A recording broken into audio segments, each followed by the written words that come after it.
سبحان اللہ ونعمۃ اللہ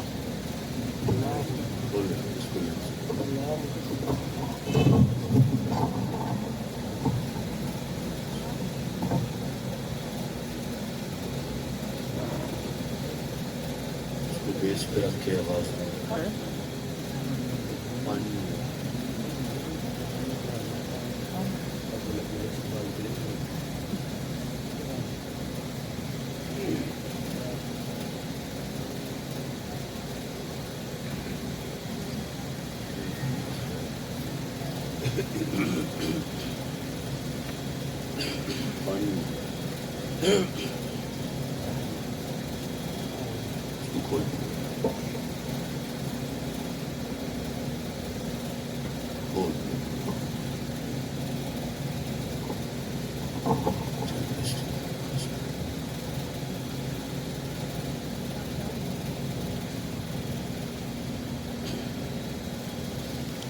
نحمده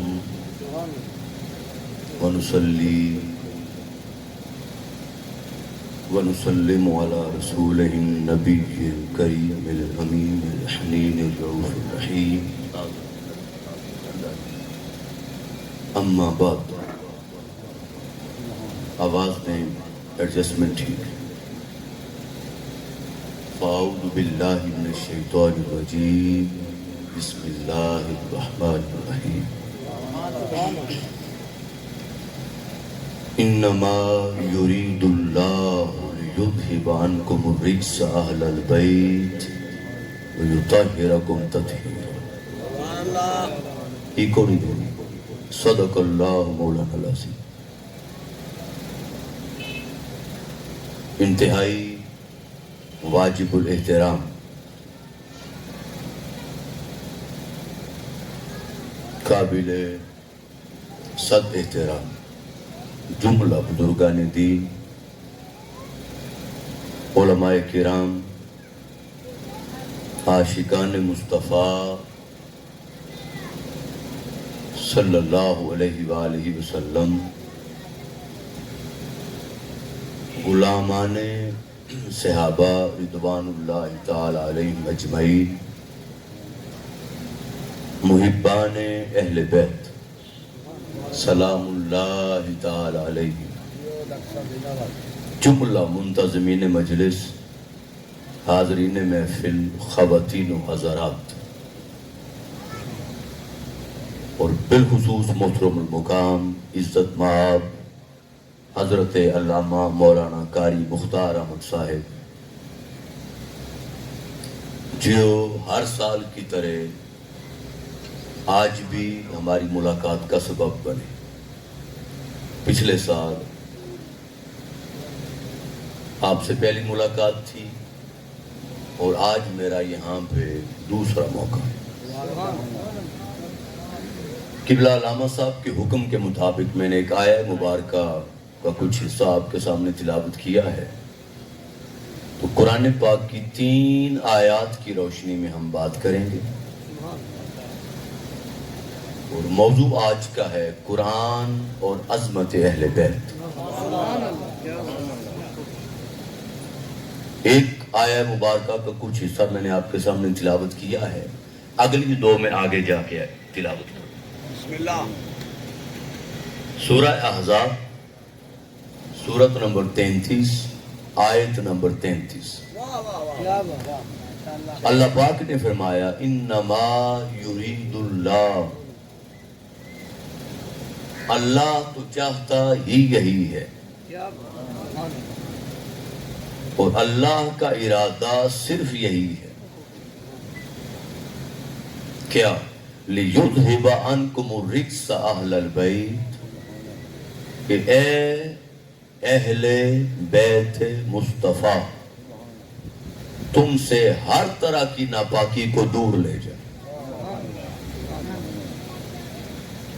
تم سے ہر طرح کی ناپاکی کو دور لے جائے وَيُطَهِّرَكُمْ تَطْهِيرًا اور تمہیں ایسے پاک کرے جیسے پاک کرنے کا حق ہے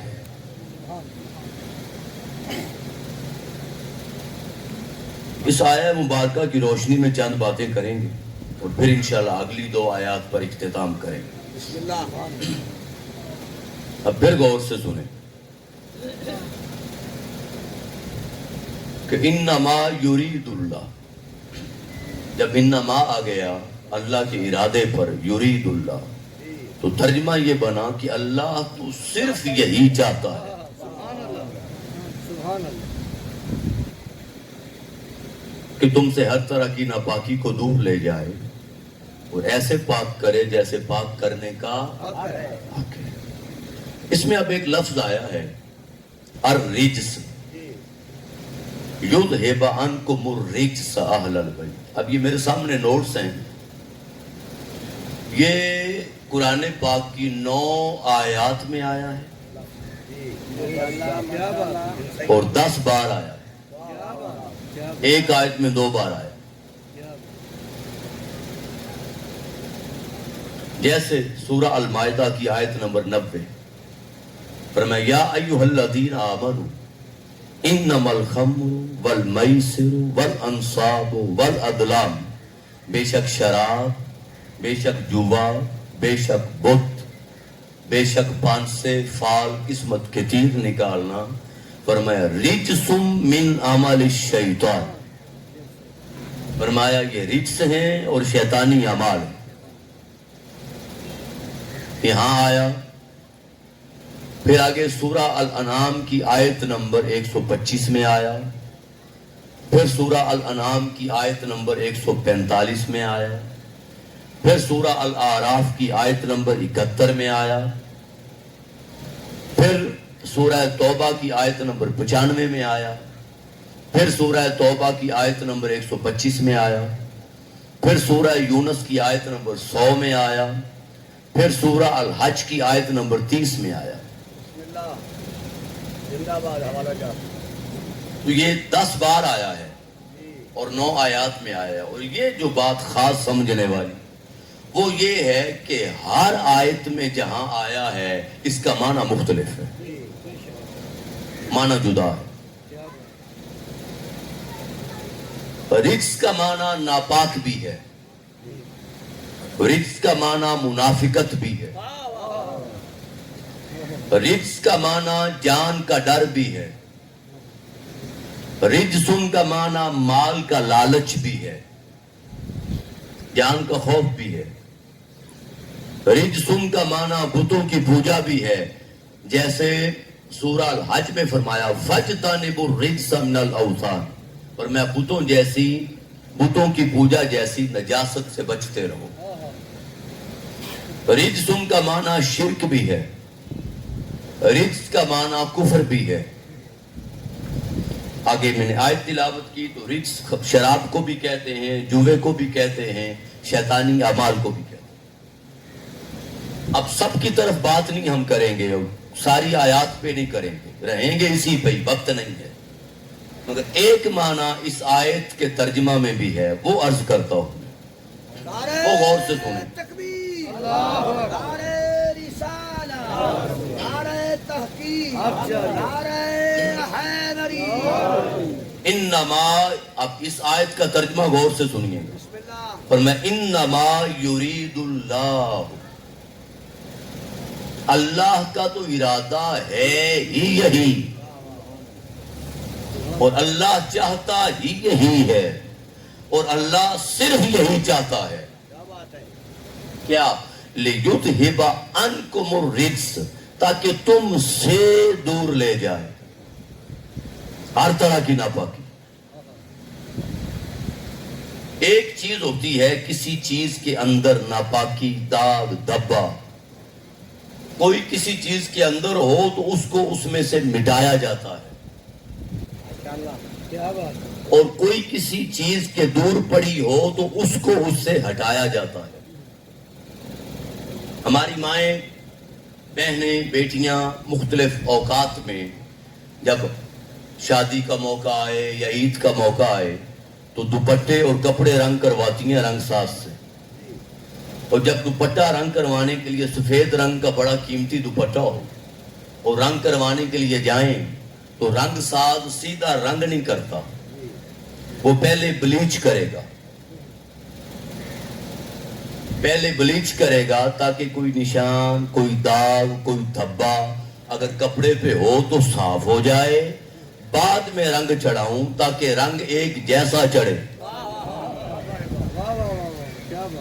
تو کپڑے میں ہو تو مٹایا جاتا ہے، صاف کیا جاتا ہے، اور قیمتی کپڑا ہو یا چیز ہو اور ناپاکی دور پڑی ہو اور ڈر ہو کہ زمانے کی ہوا سے ناپاکی قریب نہ آ جائے، زمانے کے نظریات سے، زمانے کے تصورات سے، زمانے کے عقائد سے، زمانے کے طوفان سے، زمانے کی ہوا سے ناپاکی قریب نہ آ جائے، تو جو ناپاکی دور ہو اس کو ہٹایا جاتا ہے۔ اگر تو ہوتا لِیُذْهِبَ مِنْکُمْ تو پھر ترجمہ ہوتا کہ تم میں سے ناپاکی نکال دو۔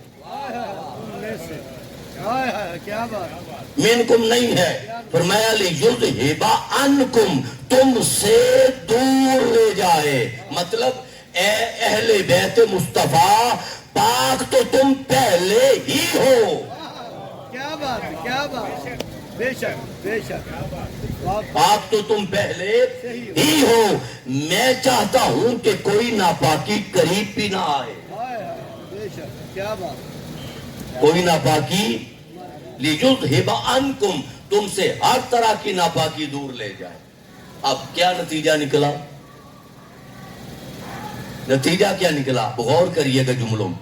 ہر وہ چیز، ہر وہ شے، ہر وہ تصور، ہر وہ خیال، ہر وہ نظریہ، ہر وہ عقیدہ، ہر وہ تحریر، ہر وہ تقریر، ہر وہ خطاب، ہر وہ کتاب اور ہر وہ ذات جو اہل بیت سے دور ہے وہ ناپاک ہے۔ کیا بات، کیا بات، بے شک جگہ پیلس نہیں، جو اہل بیت سے دور ہے، بے شک، جو اہل بیت سے جدا ہے، جو اہل بیت سے الگ ہے، فرمایا وہ ناپاک ہے، کیا بات، وہ ناپاک ہے، ناپاک ہے، اور جو اہل بیت سے قریب ہے وہ پاک ہے، وہ پاک ہے، کیا وہ بات، پاک ہے۔ کیا بات، کیا دکھا، کیا بات، لہذا پاک ہونے کا پیمانہ اور پاک ہونے کا معیار اہل بیت اطہار کی ذاتیں، کیا بات ہے، ماشاءاللہ، سبحان اللہ، جو بھی قریب ہوگا وہ پاک ہوگا۔ کیا بات، اور آگے فرمایا اور تمہیں ایسا پاک کرے جیسا پاک کرنے کا حق ہے، یطہرکم تطہیرا۔ یہ جو لفظ آیا ہے نا دو بار ایک ہی لفظ، یطہرکم تطہیرا، اس کا مطلب ہوتا ہے کہ اس طرح پاک کرے یا ایسے کام کرے جیسے کام کرنے کا حق شدت آ جاتی ہے۔ جیسے فرمایا ان اللہ وملائکتہ یصلون علی النبی، بے شک اللہ اور اس کے سارے فرشتے نبی پر درود بھیجتے رہتے ہیں۔ یا ایھا الذین آمنوا صلوا علیہ وسلموا تسلیما، تو مانا ہوگا کہ تم بھی سلام بھیجو جیسے سلام بھیجنے کا حق ہے۔ کیا بات، اب یہ ذہن میں رکھ لیں، آپ پورا قرآن پڑھ لیں، پہلی آیت سے لے کے آخری آیت تک، الحمد سے والناس تک پورا قرآن پڑھ لیں۔ پورے قرآن میں یطہرکم تطہیرا، تمہیں ایسے پاک کرے جیسے پاک کرنے کا حق ہے، یہ ایک ہی مقام پہ آیا ہے، اسی جگہ پہ آیا ہے اور اہل بیت اطہار کے لیے آیا، سبحان اللہ، سبحان اللہ، ماشاءاللہ، یہ کسی اور کے لیے نہیں آیا۔ تو طہارت میں اہل بیت اطہار یکتا ہے، بے مثل و بے مثال ہے طہارت۔ ایک بات، دوسری بات، طہارت اہل بیت عمل کی محتاج نہیں کہ عمل کریں گے تو جتنا عمل کریں گے پاک ہوں گے، جتنی نماز پڑھیں گے طہارت ملے گی، جتنا روزہ رکھیں گے طہارت ملے گی، جتنے حج کریں گے طہارت ملے گی۔ لہذا عمل کرتے جائیں گے طہارت کا درجہ بڑھتا جائے گا۔ اہل بیت اطہار کی طہارت عمل کے تابع نہیں ہے، ہماری طہارت عمل کے تابع ہے۔ جیسے فرمایا کہ لوگوں شراب، جیسے میں نے آیت پڑھی، جوا، بت، پانسے، قسمت کے تیر، فرمایا رجس من عمل الشیطان، یہ شیطانی اعمال میں سے ہیں، فاجتنبوہ، ان سے تم بچتے رہو، لعلکم تفلحون، تاکہ فلاح پا سکو۔ ہمیں بات کی تو فرمایا تم بچو تاکہ فلاح پا سکو۔ اہل بیت کی بات کی تو فرمایا انما یرید اللہ، اہل بیت کے ٹھیکیدار تم نہیں ہو، ان کو بچانا اللہ کا کام ہے، ان کو بچانا اللہ کا کام، اللہ کا ارادہ ہے۔ انما یرید اللہ، اللہ کا ارادہ یہ ہے۔ اور اللہ کا ارادہ کیا ہے؟ دوسری آیہ مبارکہ میں اللہ پاک نے بتا دیا، انما امرہ اذا اراد شیئا ان یقول لہ کن فیکون، جب بھی کسی چیز کو وجود میں لانے کا اس کا ارادہ ہوتا ہے وہ فرماتا ہے کن، ہو جا، فیکون، وہ ہو جاتی ہے۔ تو اہل بیت اطہار کی طہارت اللہ کے ارادہ ہے، کن کے تحت ہے، اللہ کے ارادہ کے کن کے تحت۔ اپنا گھر ہے خانہ کعبہ، اس کو پاک کرنے کی بات کی تو خود نہیں کیا، اپنے محبوب بندوں سے کہا، حضرت اسماعیل سے کہا علیہ السلام اور حضرت ابراہیم علیہ السلام سے کہا انطہرا بیتی للطائفین والعاکفین والرکع السجود، کہ اے میرے خلیل، اے میرے ذبی، اے میرے ابراہیم، اے میرے اسماعیل، میرے گھر کو تم پاک کرو، میرے گھر کو تم پاک کرو۔ رہ گئی بات اہل بیت مصطفیٰ کی، ان کا وقت آئے گا تو ان کو میں پاک کروں، ان کو۔ اب مجھے یہ بتائیں، بندے کا مقام و مرتبہ جتنا بھی بلند کیوں نہ ہو، اللہ کے نبی ہیں، خلیل اللہ ہیں، وہ ذبیح اللہ ہیں، جتنا بھی بلند ہو تو مخلوق ہونے کے ناطے کوئی نہ کوئی حد تو آئے، مخلوق ہونے کے ناطے کوئی نہ کوئی حد تو آئے گی۔ تو جب وہ پاک کریں گے تو کہیں نہ کہیں حد رہ جائے گی، اور وہ لا محدود ہے، وہ لا محدود ہے۔ جب وہ پاک کرے گا تو کوئی حد چھوڑے گا ہی نہیں۔ تو کہا اہل بیت کو میں پاک کروں گا، مولا تو کیوں کرے گا؟ اب یہ بات کر کے میں آگے بڑھتا ہوں، تو کیوں کرے گا؟ پر میں میرے گھر کو تم پاک کرو، انطہرا بیتی للطائفین والعاکفین والرکع السجود، میرے گھر کو پاک کرو طواف کرنے والوں کے لیے، اعتکاف کرنے والوں کے لیے، رکوع کرنے والوں کے لیے، سجود کرنے والوں کے لیے تم پاک کرو۔ اہل بیت کو میں پاک کروں گا، کیوں؟ فرمایا اعتکاف، نماز، طواف، رکوع و سجود یہ ارکان اسلام میں سے ہے، یہ ارکان اسلام میں سے ہے۔ تو میرا گھر مرکز توحید ہونے کے ناطے مرکز اسلام ہے، جو بھی آئے گا نماز پڑھنے آئے گا، جو بھی آئے گا طواف کرنے آئے گا، جو بھی آئے گا حج کرنے آئے گا، جو بھی آئے گا اعتکاف کرنے آئے گا، مگر نماز، روزہ، حج، زکوٰۃ، صدقہ و خیرات، ان اعمال کی قبولیت کے لیے ضروری ہے کہ ایمان ہو، ضروری ہے ایمان ہو۔ میرا گھر مرکز اسلام ہے، اہل بیت اطہار مصطفیٰ مرکز ایمان ہے، مرکز ایمان ہے۔ ایمان ہوگا تو اسلام قبول ہوگا، لہذا اس کو تم پاک کرو، ان کو میں پاک کروں۔ لہذا طہارت میں وہ مقام عطا کیا، طہارت میں، کہ مولا کائنات کی ولادت سین کعبہ میں ہوئی، اور میں نے آج تک نہیں پڑھا، ہو سکتا ہے آپ کی نظر سے گزرا ہو، کہ ولادت مولا کائنات کے بعد سین کعبہ کو دھویا گیا یا پاک کیا گیا تھا۔ طواف کعبہ جاری تھا، طواف کعبہ جاری تھا جب کعبے نے جگہ دی۔ ولادت مولا کائنات ہوئی جس جگہ، جب ولادت مولا کائنات ہوئی تو کعبے کا طواف جاری تھا۔ تو ناپاک جگہ کے طواف نہیں ہوتے، کیا بات، کیا بات۔ کعبے کا طواف جاری۔ پھر مولا کائنات کے بارے میں حضور نے فرمایا کہ مسجد نبوی کا ہر دروازہ بند کر دیا جائے سوائے میرے اور علی کے۔ بغیر غسل کیے اگر مسجد نبوی میں کوئی آ سکتا ہے، یا مصطفیٰ آ سکتا ہے، یا علی شیر خدا آ سکتا ہے، یہ مقام تھا طہارت، یہ مقام تھا طہارت میں اہل بیت اطہار۔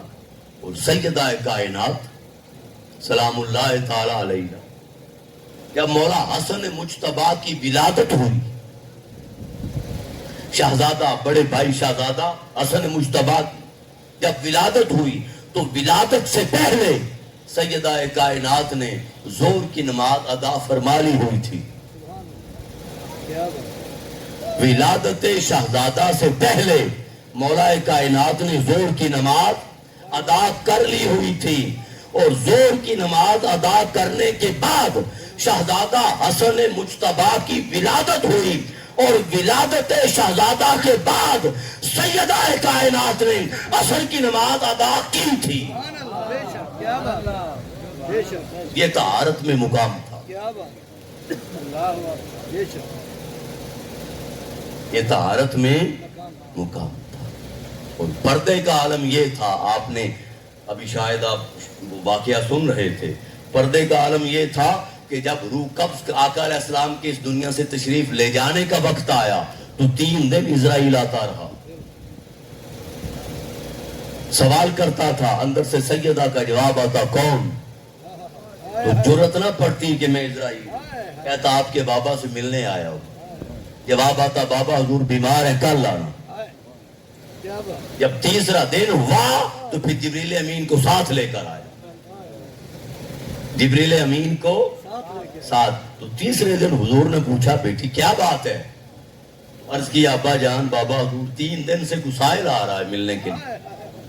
حضور مسکرا پڑے، حضور نے فرمایا تم کمرے میں چلی جاؤ اور اس کو اندر آنے دو۔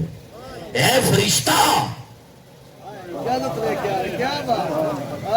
اے فرشتہ، مگر ایک تو اجازت کے بغیر قدم رکھنے کی جرأت نہیں، اور دوسرا آنا ہے تو فرمایا تم کمرے میں چلی، اس کو اندر آنا۔ اور جب وقت وصال آیا سیدہ کائنات کا، عام طور پہ یہ بات نہیں ہوتی، جب وقت وصال آیا تو دعا نہیں کی، خیال آیا ذہن میں، سیدہ کائنات کے ذہن میں خیال آیا کہ کائنات میں میرا بال بھی کسی نے نہیں دیکھا، میری روح فرشتہ قبض کرے گا؟ بس کے ذہن میں خیال آیا، اللہ پاک نے فرمایا اسرائیل یہ تیرا کام نہیں ہے، باقی ساری دنیا کی روحیں قبض کر، فاطمہ کا میرا معاملہ ہے، میں جانوں فاطمہ جانے، انہیں فاطمہ کی روح قبض کرنے نہیں جانے۔ یہ مقام تھا، یہ مقام تھا۔ اور اس پر اس ضمن میں آخری بات وہ یہ کہ میں نے عرض کیا کہ رجس کا ایک معنی جان کا ڈر ہے اور منافقت ہے۔ غزوہ تبوک میں منافقین شامل نہیں ہوئے تھے، سورہ توبہ آیت نمبر 95 شامل نہیں ہوئے تھے۔ تو جب فتح کر کے حضور واپس پلٹے نا، آقا علیہ السلام واپس آئے تو انہوں نے مختلف بہانے گھڑنا شروع کر دیے۔ آنے سے پہلے آقا علیہ السلام نے حضور کو بتا دیا کہ محبوب سیحلفون باللہ لکم اذا انقلبتم الیہم لتعرضوا عنہم، محبوب جب آپ ان کے پاس جائیں گے نا یہ مختلف قسمیں اٹھائیں گے جھوٹی کہ آپ ان کی گرفت نہ کریں اور آپ درگزر کریں کہ توردو عنہم فاردو عنہم، محبوب ان کو دفع کریں. انہم رجسن، یہ منافق ہیں.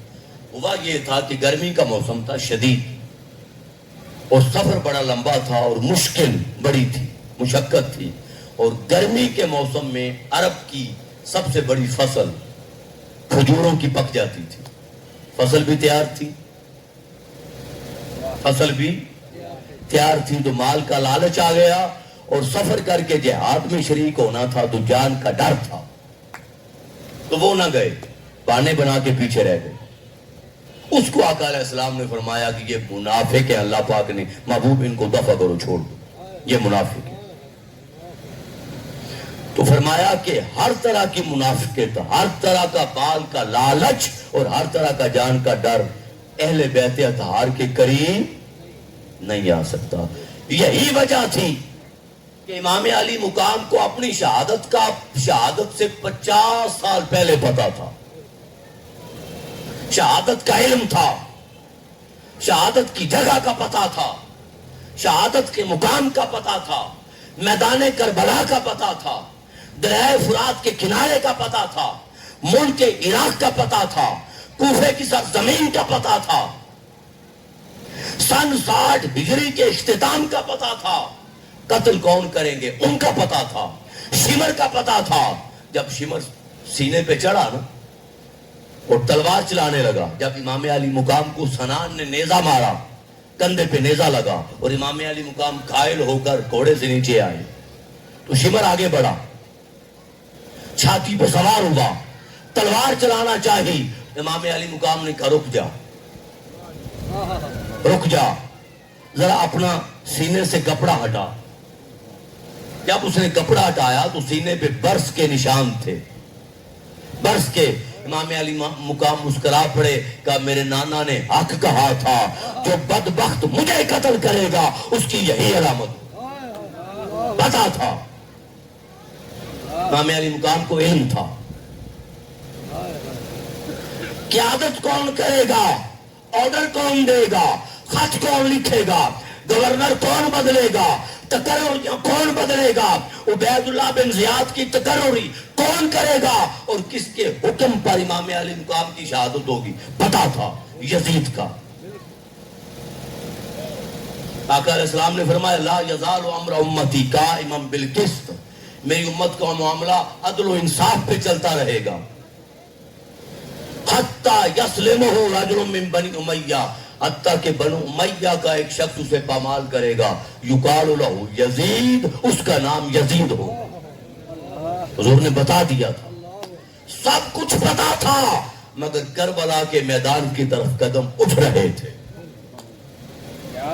کوئی میدان کارزار کی طرف جائے اور محاذ پر جائے جہاد کے لیے تو جانے سے پہلے اسے پتہ نہیں ہوتا کہ میں نے غازی بن کے آنا ہے یا شہید.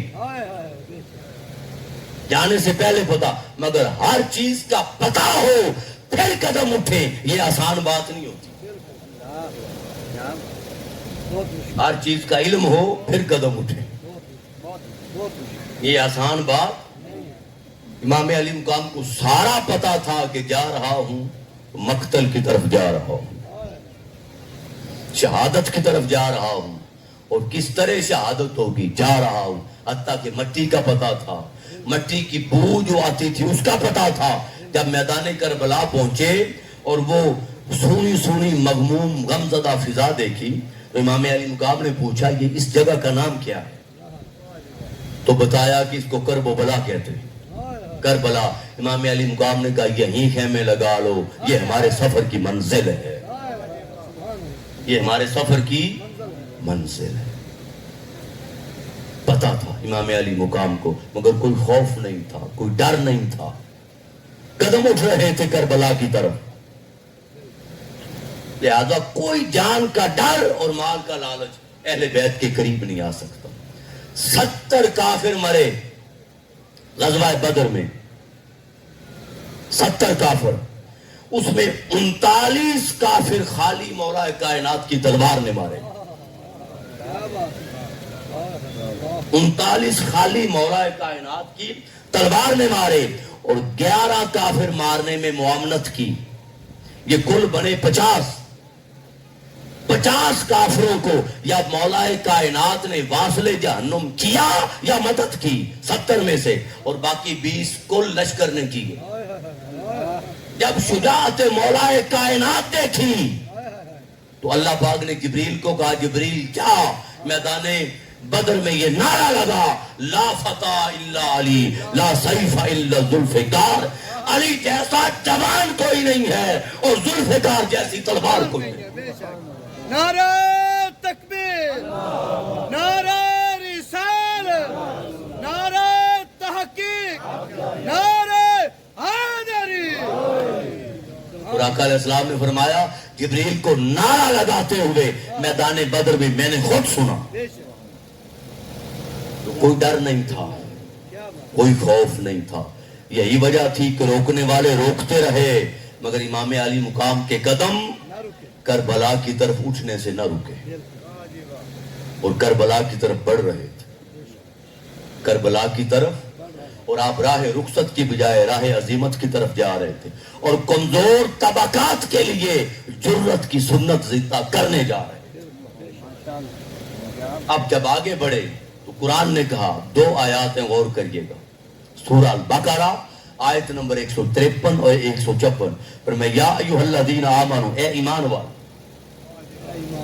اے ایمان والو, استعینوا بالصبر والصلاۃ, صبر کے ساتھ اللہ کی مدد مانگو, نماز کے ساتھ اللہ کی مدد مانگو. غور کریے گا, ان اللہ مع الصابرین, اللہ صبر کرنے والوں کے ساتھ ہے.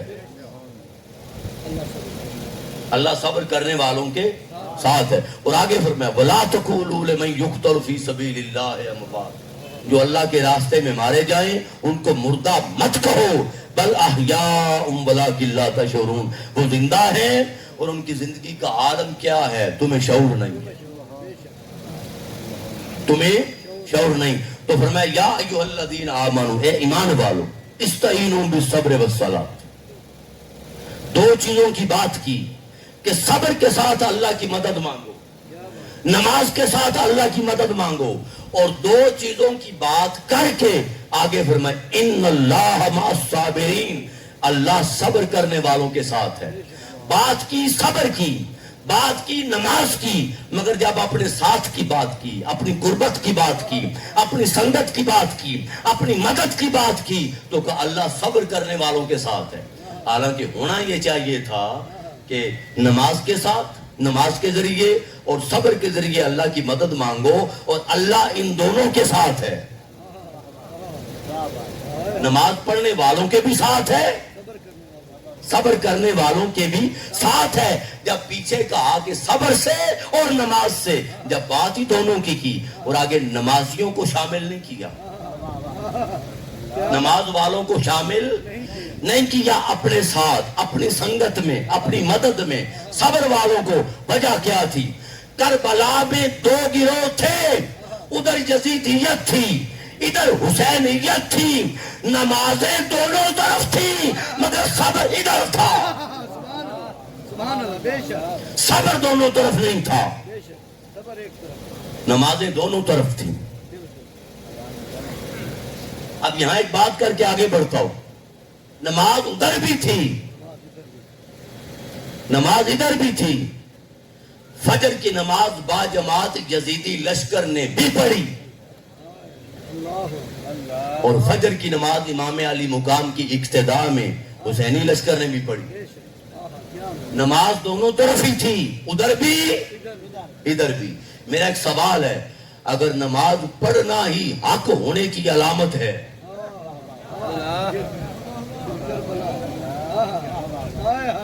اگر فقط نماز پڑھنا ہی حق ہونے کی علامت ہے, تو نماز تو دونوں طرف تھی, بتاؤ پھر حق پر کون تھا؟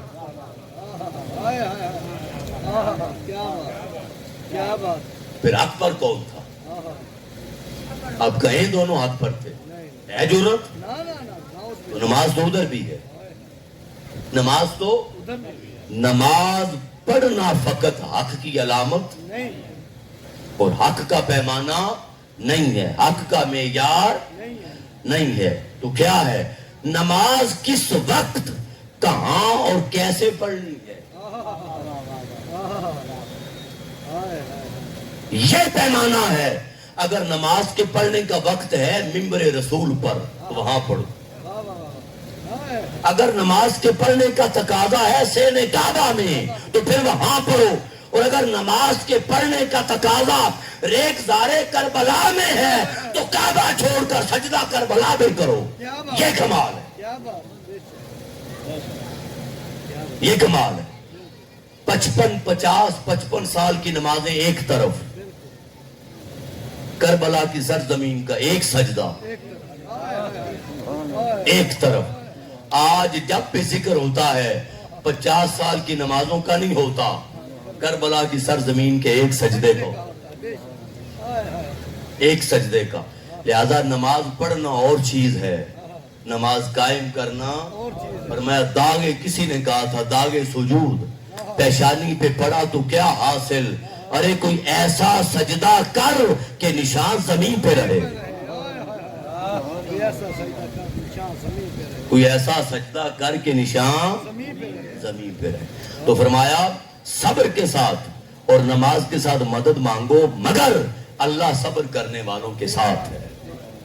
وہ حالات جیسے بھی ہوں صبر کرنے والوں کے ساتھ.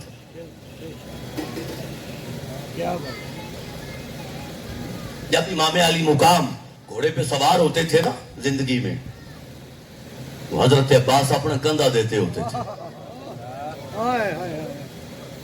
تھے بھائی, مگر امام علی مقام کو مولا کہتے تھے. میں خادم ہوں, کندھا دیتے تھے. آج وہ کندھا نہیں ہے مگر صبر ہے. آج جب امام گھوڑے پہ سوار ہوئے تو عباس کا کندھا نہیں. پھر حضرت عباس نہ ہوتے تھے, شہزادہ علی اکبر اپنے ہاتھ دیتے تھے کہ بابا جان آپ پاؤں رکھ کے سوار ہو. آج شہزادہ علی اکبر کے ہاتھ نہیں ہے مگر صبر ہے, صبر ہے. سیدہ سکینہ نے پانی مانگا, چچا عباس پانی لینے گئے. جب بازو قلم ہوئے بچوں کو تسلی دیتی تھی کہ گزارا حوصلہ کرو, صبر کرو. چچا عباس لینے گئے ہیں, پانی لے کر آئیں گے. جب شہادت ہو گئی اور پتا چلا کہ پانی نہیں لا سکے, شہادت ہو گئی, اس کے بعد سکینہ حوصلہ دیتی تھی, کبھی پانی کا تقاضا نہیں کیا. صبر ہے. امام علی مقام گھوڑے پہ سوار ہوئے, گھوڑے کو ایڑی ماری, گھوڑے کو ایڑی ماری, گھوڑا چلتا نہیں. لگام کھینچی, گھوڑا نیچے دیکھتا ہے. امام علی مقام کہہ رہے ہیں ذوالجناح چل, نانا حضور مقتل میں انتظار میں ہیں, بابا حضور انتظار میں ہے, چل وقت ملاقات آیا. گھوڑا نیچے دیکھتا ہے, نیچے دیکھا تو عجیب منظر دیکھا کہ معصوم شہزادی سکینہ گھوڑے کی ٹانگوں سے لپٹ کر رو رہی ہے اور گھوڑے کو کہہ رہی ہے کہ اے ذوالجناح میرے بابا کو کربلا کی طرف, میدان کی طرف لے کر نہ جا. میں نے دیکھا ہے کہ جو بھی گیا ہے واپس نہیں آیا. میں اپنے بابا کی چھاتی پہ, سینے پہ سوتی ہوں, مجھے بابا کے سینے کے بغیر نیند نہیں آتی. یہ منظر ہے مگر صبر ہے. امام علی مقام نیچے اترے, پیار کیا, سینے سے لگایا اور سیدہ زینب کے حوالے کیا اور کہا بہن زینب یہ میرے سینے کے بغیر سوتی نہیں تھی, اس کا خیال رکھنا, اس کا خیال رکھنا. صبر ہے. 9 کی رات ہے, امام علی مقام یزیدی لشکر آ گیا. جب گھوڑوں کی آواز آئی, تلوار کے ساتھ ٹیک لگا کے امام علی مقام سوئے ہوئے تھے. آنکھ لگ گئی. یزیدی لشکر کے گھوڑوں کی ٹاپوں کی آواز آئی تو امام علی مقام کی آنکھ کھلی. امام علی مقام نے کہا کیا بات ہے؟ تو سیدہ زینب نے کہا سلام اللہ تعالی علیہ، کہا کہ یزیدی لشکر آ گیا ہے۔ امام علی مقام نے حضرت عباس سے کہا کہ بھائی عباس آپ پیدل سوار لے جائیں اور یزیدی لشکر سے کہیں آج کی رات کی مہلت دے دو، مجھے ساری رات اللہ کی بارگاہ میں کھڑے ہو کر تلاوت آیات کرنے سے بڑا پیار ہے، میں آج رات کی بھر کر اللہ کی بارگاہ میں نماز پڑھ لوں اور تلاوت کروں۔ ان کو ادھر بھیج دیا اور سیدہ زینب سے کہا کہ میری آنکھ لگ گئی تھی تلوار پہ، تلوار کی ٹیک پہ آرام کر رہا تھا، آنکھ لگی، نیند آ گئی، تو نانا حضور خواب میں آئے اور نانا حضور نے کہا حسین انکا تروح الینا، آرام کا وقت ختم ہوا، اب آرام ہمارے پاس آ گیا، اب آرام سیدہ زینب نے کہا یا ویلتا، ہائے افسوس، مصیبت کی گھڑی آ گئی۔ آپ نے کہا بہن زینب صبر کرنا، اور یہ بات کر کے سیدہ زینب اب خیموں کا جائزہ لے رہی ہیں، کان لگا کے سنتی ہیں باتیں کیا ہو رہی ہیں، کان لگا کے سنتی ہیں باتیں۔ امام علی مقام نے پوچھا بہن زینب کیا کر رہی ہیں؟ کہا بھائی حسین میں باتیں سن رہی ہوں اور دیکھ رہی ہوں ان کا عزم کیسا ہے، کل بڑی مشکل گھڑی آنے والی ہے اور میں دیکھ رہی ہوں کہ مشکل گھڑی میں میرے بھائی کا ساتھ تو نہیں چھوڑ جائے۔ جب سب کا عزم دیکھا تو مطمئن ہو گئی۔ امام علی مقام نے کہا بہن زینب جب سے مدینہ پاک سے چلے ہیں تو نے کوئی آرام نہیں کیا، تھوڑی دیر سو جا، آرام کر لے۔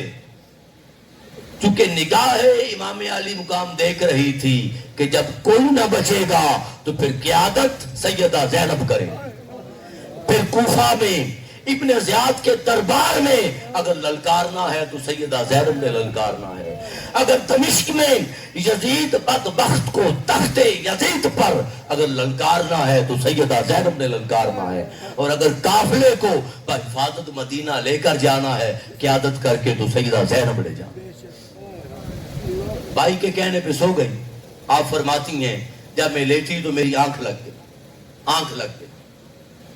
میں نے خواب میں دیکھا کہ ایک نورانی مخلوق ہے، آسمان سے اتری ہے، نور کا جھرمٹ ہے، جس طرح ہوریں ہوتی ہیں نور کا جھرمٹ ہے، اور نورانی مخلوق کے جھرمٹ میں ایک سفید چادر میں ملبوس خاتون ہے، وہ اتری ہے، اس نے میدان کربلا میں جھاڑو دینا شروع کر دیا۔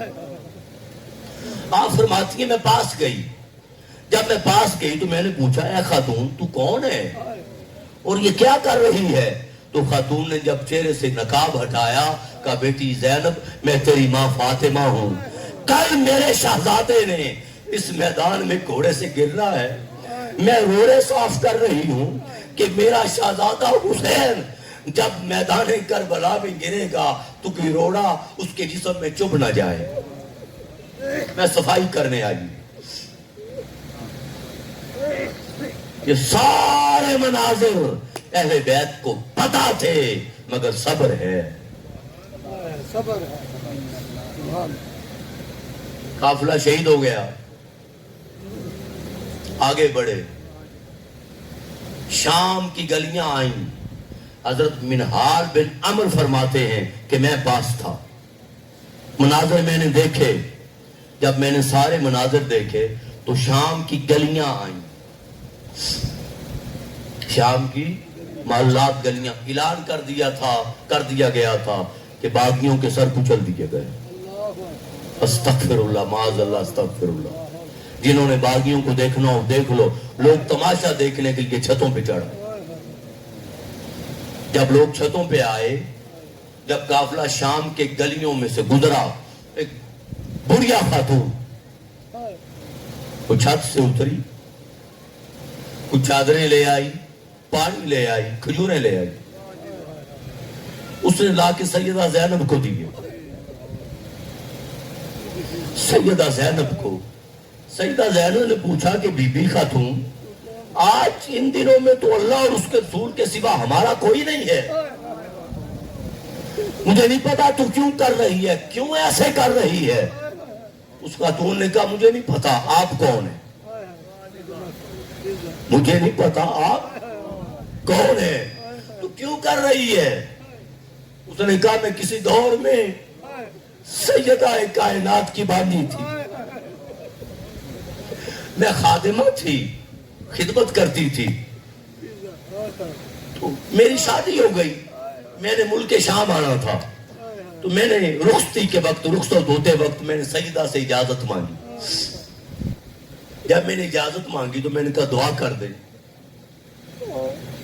اور کوئی وصیت کر دے جو زندگی بھر میں یاد رکھوں۔ سیدہ نے دعا کی اور کہا بیٹی اللہ تجھے آباد رکھے، تجھے خوش رکھے، بس وصیت ایک ہی ہے، زندگی میں اگر کبھی قیدی مل جائے ان کی خدمت کر دینا۔ مجھے نہیں پتا آپ کون ہیں، مگر میں تو اپنی سیدہ کی وصیت پر عمل کر دوں۔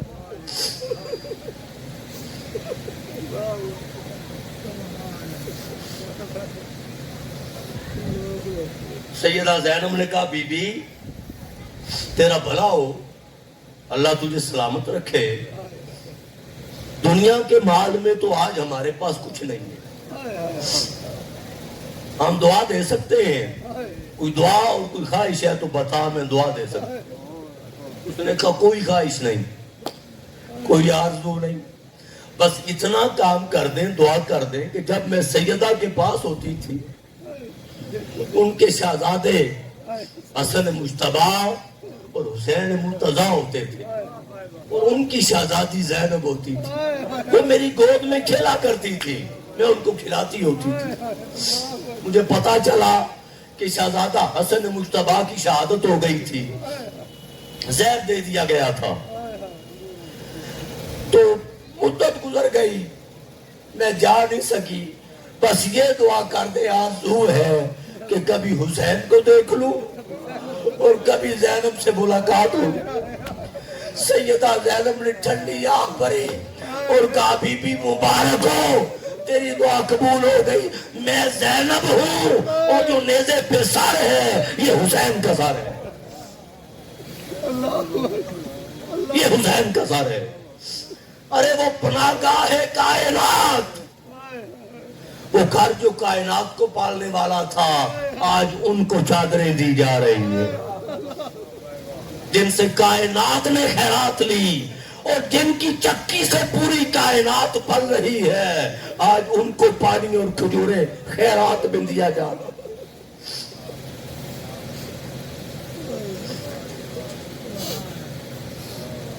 جب قافلہ چلا، جب قافلہ چلا تو یزیدی لشکر کے امیر کو پیاس لگی، سخت دھوپ تھی، اس نے اپنے خیمے لگائے۔ جب خیمے لگائے اور پانی لینے کے لیے اپنا بندہ بھیجا، ایلچی، خود خیمہ لگا کے سائے میں بیٹھ گیا، بدبخت یزیدی فوجی، اور اہل بیت کے کجاووں کو اور سواریوں کو چلچلاتی دھوپ میں ننگے آسمان کے نیچے بٹھا دیا۔ اب سفر تھا، 8 ذی الحج سے سین کعبہ سے چلے، 22 دن کا سفر طے کیا، 24 دن کا، اور میدان کربلا 2 محرم کو پہنچے۔ سفر تھا، صبر تھا، پھر 2 محرم سے 10 محرم تک چلچلاتی دھوپ ریخزار کربلا میں گزارے، صبر تھا، پھر 7 محرم سے 10 محرم پانی بند رہا، پیاس میں صبر تھا، مگر خیمے جلے، شہادتیں ہوں، شہزادہ علی اصغر کی شہادت ہوئی، شہزادہ علی اکبر کا لاشا دیکھا، شہزادہ قاسم بن حسن کا لاشا دیکھا، 72 تن شہید ہوئے، امام علی مقام کے وجود پاک پر گھوڑوں کو دوڑایا گیا، سارے منظر تھے۔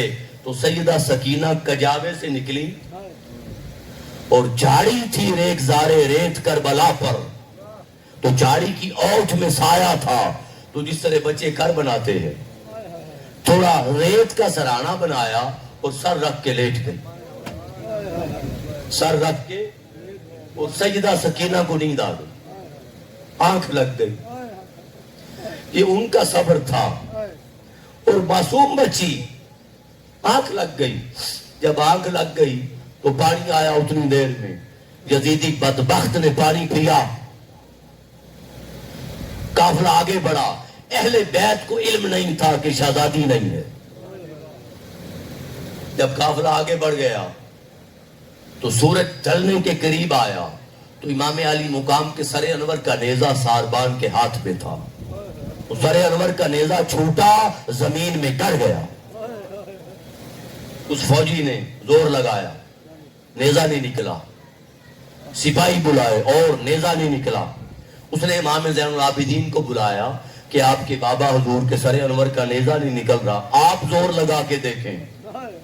امام زین العابدین نے زور لگایا, نیزہ نہیں نکلا. امام زین العابدین سمجھ گئے, دوڑ کے سیدہ زینب کے پاس آئے اور کہا پھپھو جان ذرا اپنے افراد گنے,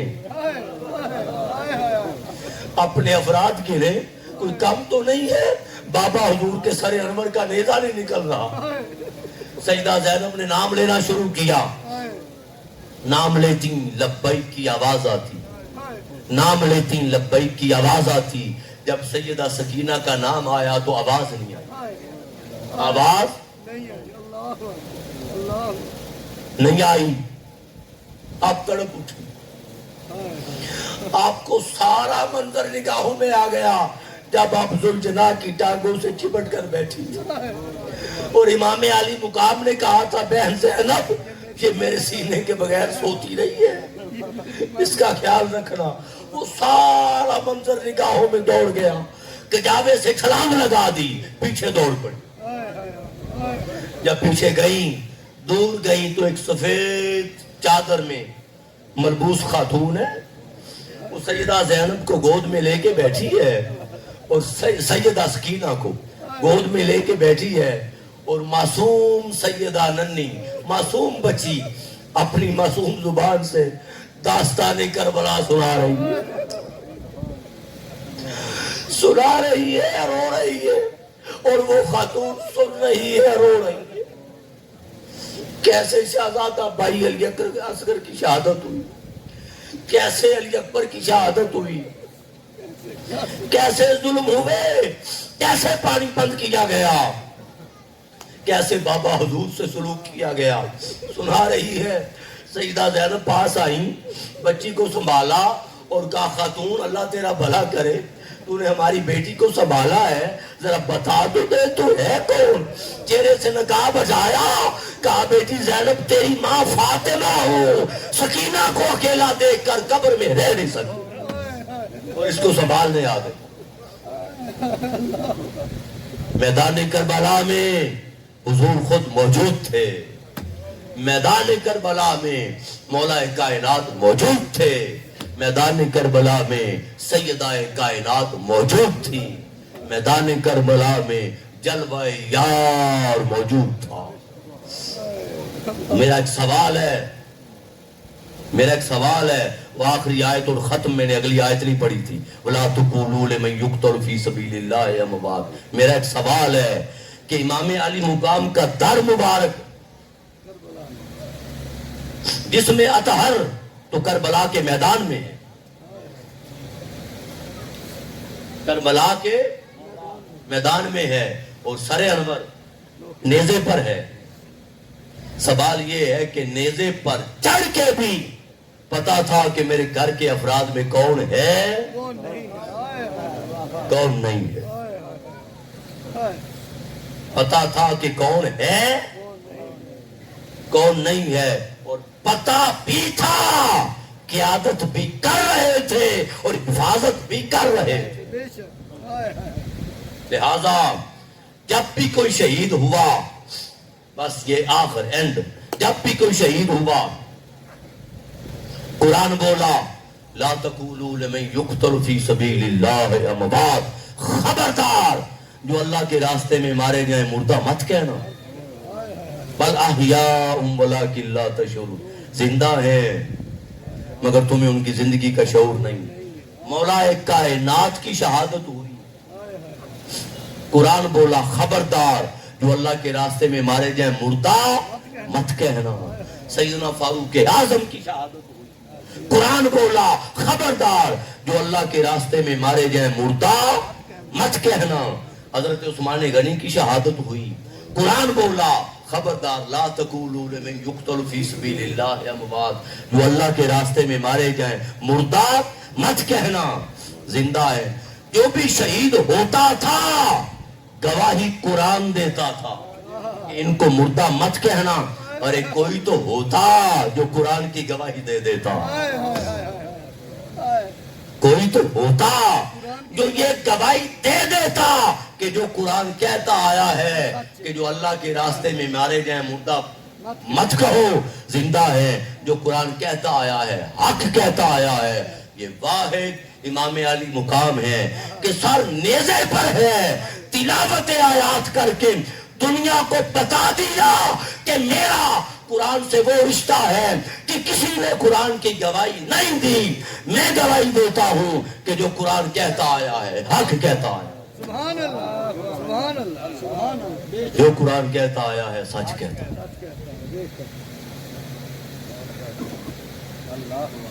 لہذا عظمت حسین میں عظمت اہل بیت اطہار میں قرآن بولا. اب میرا آپ سے ایک سوال ہے. یہ سوال ذہن میں لیں اور اس پہ غور کریں. ایک تو میں نے کر دیا, علامہ صاحب تشریف فرما ہیں ان کی موجودگی میں. ایک تو میں نے کر دیا کہ نماز ادھر بھی تھی, مائیں بہنیں بیٹیاں اور باندیاں سیدہ کائنات کی, اور آپ بھائی بزرگ بڑے چھوٹے, آپ یہ ذرا غور سے سوچیں, غور سے. ایک تو یہ کہ بچوں کو بھی لے کر آئے تھے, بچیوں کو لے کر آئے تھے. تو دین اس وقت تک سر بلند نہیں ہوتا جب تک بچوں کو اور خواتین کا کردار شامل نہیں. ایک تو یہ, اور دوسرا بچے اس وقت تک دین پر نہیں چلتے جب تک بچے منظر نہ دیکھ لیں. آپ لاکھ تقریر کریں, نماز پڑھو, بچے کو ماریں, تلقین کریں, لیکچر دیں, بچہ نہیں پڑھے گا. آپ تقریر نہ کریں, بچے کے سامنے پڑھنا شروع کر دیں. بچوں کو لے کر آئے, ان کو دکھانا تھا کہ ہماری منزل یہ ہے. اور خواتین کو لے کر آئے, یہ بتانا تھا کہ جب مرد نہ رہے پھر خاتون بتاتی ہے کہ قیادت کیا ہوتی. قیادت دربار یزید میں سیدہ سکینہ کے گلے میں رسی ٹائٹ تھی. یزید نے کہا یہ کون ہے؟ سیدہ سے آواز نہ نکلی. اس نے کہا بولتی کیوں نہیں, یہ کون ہے؟ کسی نے کہا کہ رسی ٹائٹ ہے, آواز نہیں نکل رہی. اس نے فوجی سے کہا کہ رسی کھول دو.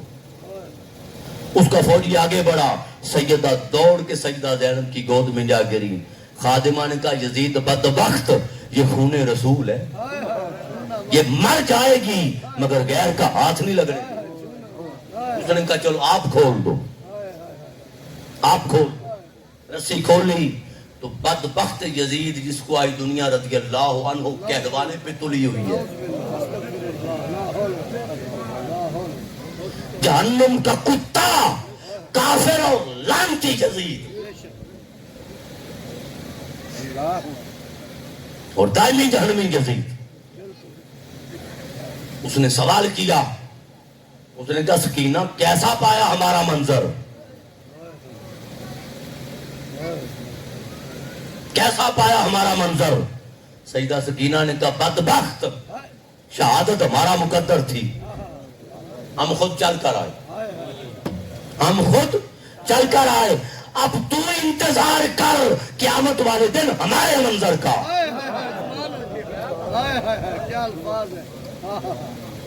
اب تو انتظار کر قیامت والے دن ہمارے منظر کا. تو جو للکار عورت نے دی پھر وہ مرد بھی نہ دے سکے. ایک سوال تو میں نے کیا تھا کہ نماز ادھر بھی تھی, نماز ادھر بھی تھی, حق پر کون تھا؟ جواب دے دیا. آخری ایک سوال آپ سے پیغام امام علی مقام کے طور پر. جب دعوت دینے لگے تو علامہ صاحب نے باقاعدہ نام لیا تھا پیغام علی امام علی مقام کے حوالے سے. شعر پڑھے. سوال ہے یزیدیت کی تعریف کیا ہے؟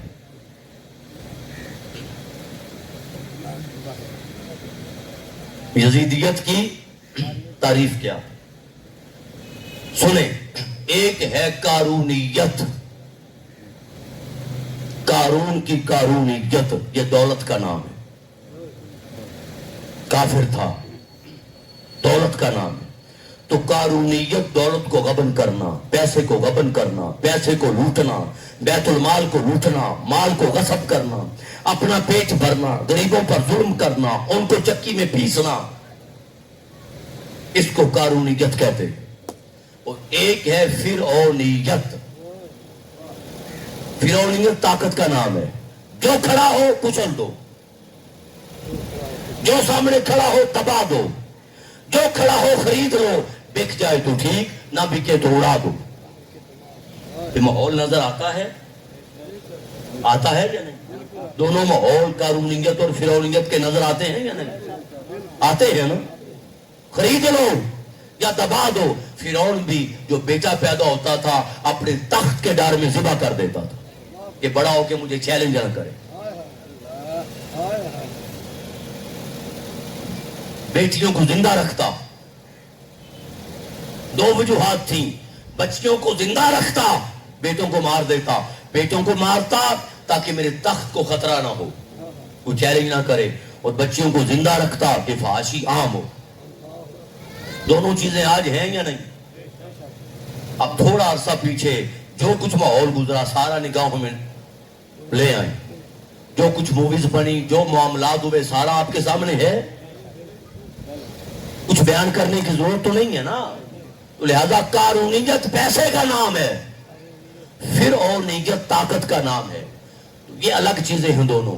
مگر جب قارونیت اور فرعونیت مل جائیں, جمع ہو جائیں ایک ہی جگہ پہ, اور دفاع کے لیے لبادہ اسلام کا آ جائے.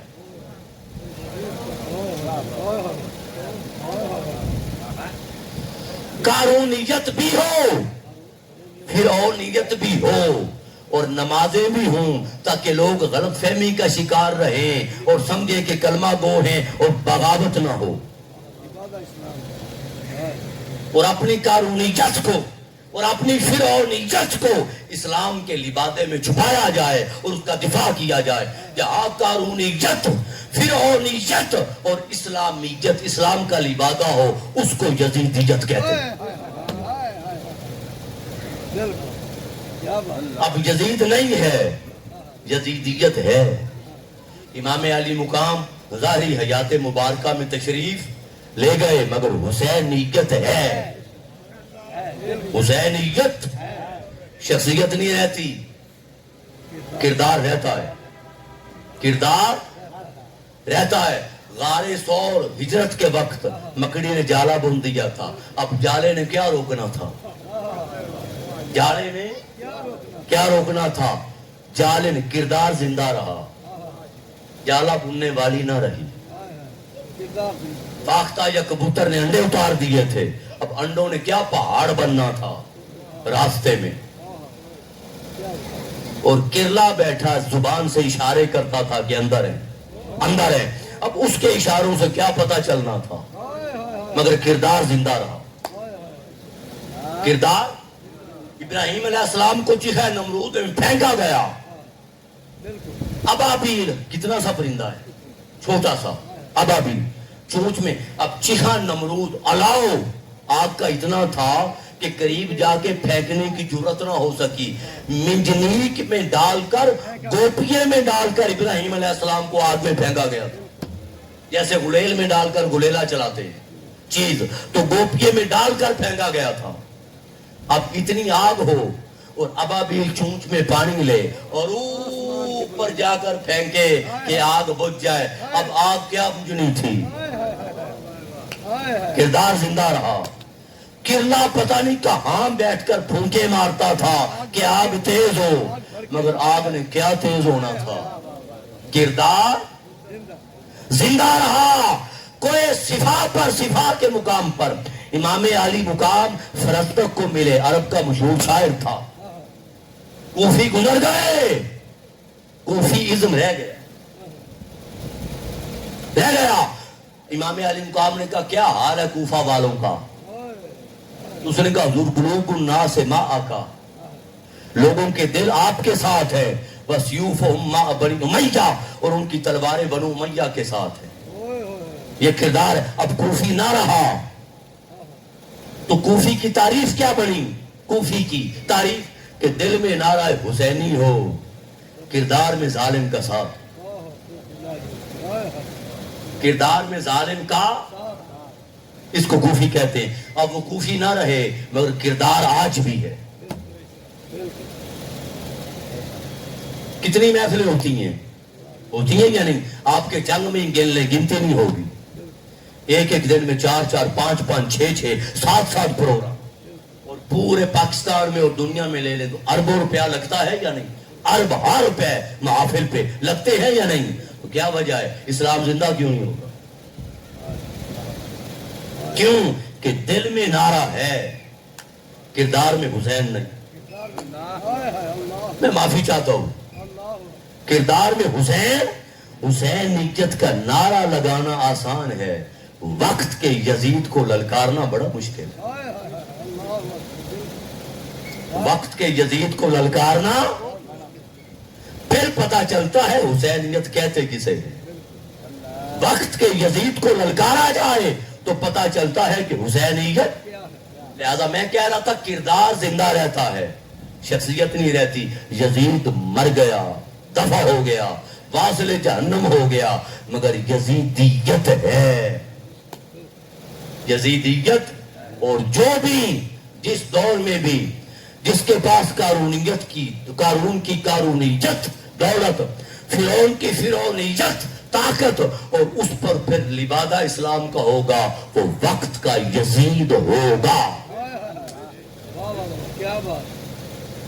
صلاح عام ہے یاران نکتہ داں کے لیے, حق بات پہ کٹتی ہے تو کٹ جائے زباں میری, اظہار تو کر جائے گا جو ٹپکے گا لہو میرا. جو ٹپکے گا, اور تلواریں بیچ کر تم نے خرید لیے مسلح, تلواریں بیچ کر تم نے خرید لیے مسلح. بیٹیاں لٹتی رہیں اور تم دعا کرتے رہے.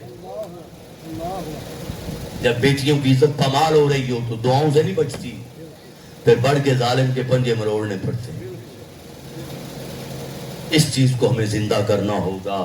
لہذا ایک تو ڈر نہیں تھا قافلہ حسینی میں, اور دوسرا پھر صبر ادھر نہیں تھا, صبر یہاں تھا. اور تیسرا پھر سنیں, کافر کا مقابلہ کرنا آسان ہے کیونکہ پتہ ہے کافر ہے.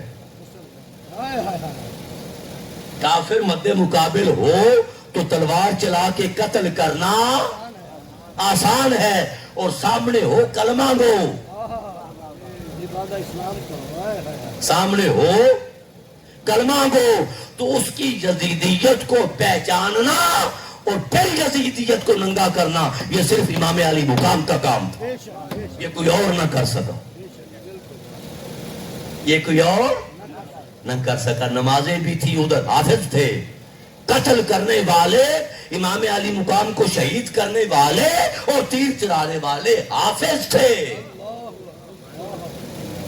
اس لشکر میں حافظ قرآن تھے, نمازیں پڑھنے والے تھے. تو کافر مد مقابل ہو تو بڑا آسان ہے, اور کلمہ گو, کلمہ ظاہری صحیح مگر کلمہ پڑھنے والا مد مقابل ہو, اس کو ننگا کرنا اور اسلام کو سر بلند کرنا اور حق کی تلوار کو اٹھانا. یہی وجہ ہے کہ چونکہ یزیدیت کلمہ گو تھی, اس کو ننگا امام علی مقام نے کیا. لہذا قیامت تک کے لیے جب بھی مارکہ حق و باطل کی پہچان بنے گی, کوئی اور شہادت نہیں بنے. شہادت میر حمزہ کی مثال نہیں دی جائے گی, شہادت مولا کائنات کی مثال نہیں دی جائے گی, شہادت فاروق اعظم کی مثال نہیں دی جائے گی, شہادت عثمان غنی کی مثال نہیں دی جائے گی. ہمیشہ کہا جائے گا قتل حسین اصل میں مرگ یزید ہے، اسلام زندہ ہوتا ہے ہر کربلا کے بعد۔ پھر مثال امام علی مقام کی، السلام علیکم ورحمۃ اللہ وبرکاتہ۔ آپ کریں اللہم صلی علی سیدنا مولانا محمد وعلی آلہ وصحبہ وبارک وسلم۔ ربنا آتنا فی الدنیا حسنۃ وفی الآخرۃ حسنۃ وقنا عذاب النار۔ ربنا ظلمنا انفسنا وان لم تغفر لنا وترحمنا لنکونن من الخاسرین۔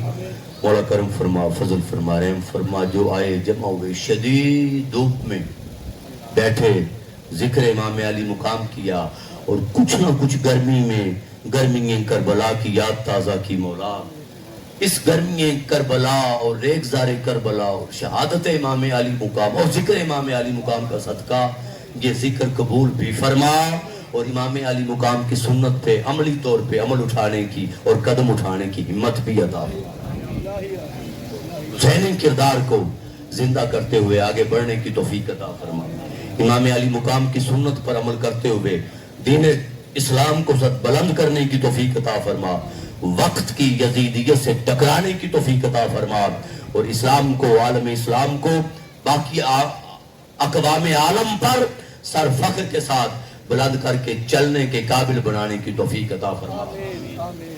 ایسا حکمران عطا فرما جو عدل فاروقی کی یاد تازہ کر سکے، ایسا حکمران عطا فرما جو حیاء عثمانی کو دوبارہ لوٹا سکے، ایسا حکمران عطا فرما جو جرأت و شجاعت مولا کائنات کا نظارہ دکھا سکے، جو حضور کا غلام ہو، دکھی انسانیت کے آنسو صاف کرنے والا ہو، جو قابل ہو، باصلاحیت ہو، تیری بارگاہ میں جھکنے والا ہو، اور عالم اسلام کا خیر خواہ، اور شیر اور بکری کو، امیر اور غریب کو ایک ہی گھاٹ پر پانی پینے کے اکٹھے ہونے کے قابل بنا سکے، اور امیر اور غریب کا فرق ختم کرنے کے قابل ہو۔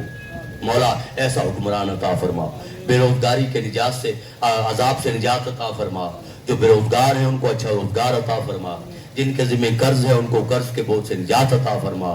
ہماری مائیں، بہنیں، بیٹیاں، سیدہ کائنات کی باندیاں آئی ہیں، شامل ہوئی ہیں، آتی ہیں، دین کا کام کرتی ہیں، خدمت کرتی ہیں، مولا قدم قدم پر ان کو سیدہ کائنات کی چادر تطہیر کا سایہ عطا فرما، ان کی حفاظت فرما، اور ہر لمحہ، ہر لحظہ، ہر قدم پر مولا ان کو اپنے حفظ و امان میں رکھ، ان کی حفاظت فرما، اور دین کی خدمت میں مرتے دم تک جڑے رہنے کی توفیق عطا فرما۔ دین اسلام کی سربلندی کے لیے کردار ادا کرنے کی، تن من دن قربان کرنے کی توفیق عطا فرما۔ جن کے ہاں اولاد نہیں ان کو اولاد نرینہ عطا فرما، جن کو اولاد کی نعمت عطا فرمائی ہے ان کی اولاد کو نیک بنا۔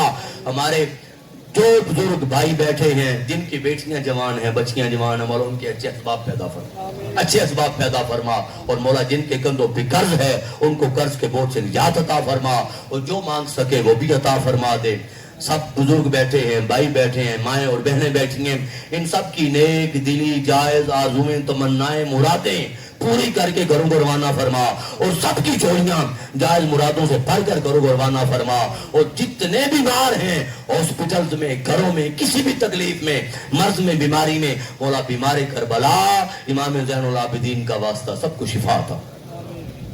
اور ربنا تقبل منا انك انت السميع العليم وتب علينا انك انت التواب الرحيم وصلى الله تعالى على خير خلقه ونور عرشه محمد وعلى اله وصحبه اجمعين برحمتك يا ارحم الراحمين۔